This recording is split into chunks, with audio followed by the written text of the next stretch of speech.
Well, you know, Republicans really don't much like it, but the president apparently writing his own health care bill ahead of next week's big bipartisan health care summit. Now, Republicans saying that proves the die has already been cast, and my next guest couldn't be happier that it is. Vital Springs Technology CEO Dr. Sreedhar Potarazu is saying that the president should have taken this type of lead from the beginning. Sir, good to have you back with us. Thanks for coming. Good to be back, Neil. Thank you. You know, you heard what some Republicans are saying, that this is just for show, and this proves it. If the president's working and crafting his own plan, Democrats have their own plan. They're looking at something that requires just a simple majority, not a filibuster-proof majority. This turkey's in the oven and cooked.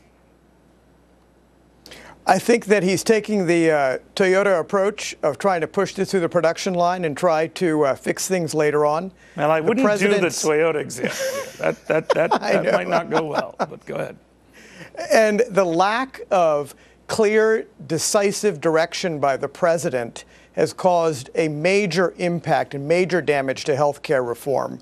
The fact that his lack of leadership, Neil, as you well know, has really lost confidence amongst his own Democrats and the voters. And he's miscalculated in the past the fact that he could get this done through consensus as opposed to setting parameters. And now he's pulling out the crash cart in the 11th hour, hoping to resuscitate health care. You know, it's interesting, too, Doctor, because you think about it, I understand why he started this process the way he did, if you're in favor of what he's doing, and I'm not here to debate that aspect of it, that he didn't want to repeat the Clinton mistakes or the perceived mistakes at the time where he and Hillary crafted something and just dumped it on Congress with a great deal of arrogance. So he wanted to avoid that. But you're saying that's even worse, right? Because then the inmates are running the asylum, so to speak, right? Well, that's exactly right. And so a fundamental flaw here has been that the message has always been on shifting sand. If you remember, they started off with wanting to reform health care. And that was the clear and concise message. We needed to reduce cost, we needed to improve coverage, and we needed to improve care, the 3 C's. But then all of a sudden that shifted to health insurance reform because they recognized that health care reform was simply too broad and obviously not something that could tie to his previous message of being deficit neutral. There's so many messages that he's carried out that he's unable to deliver, which is a consistent pattern of first deliver a message and then retract. The idea of deficit neutrality really can't be accomplished for all the things that they haven't factored into the bill. The fact that not everybody is going to get coverage and not get the right coverage is something that isn't going to tie to his message. So what happens? And that's what been happens his challenge. now? What happens now? They're going to have this big powwow next week.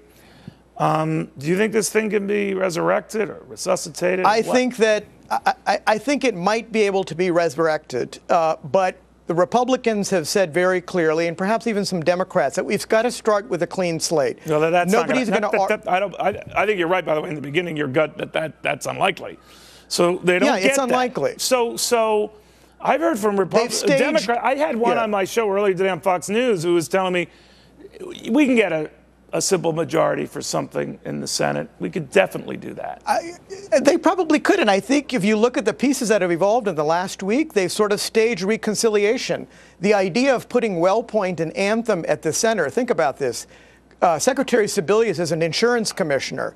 They put WellPoint out there in the last week as a poster child to go after WellPoint and the 39% increase in premiums, all to tie this into the government needs to step in.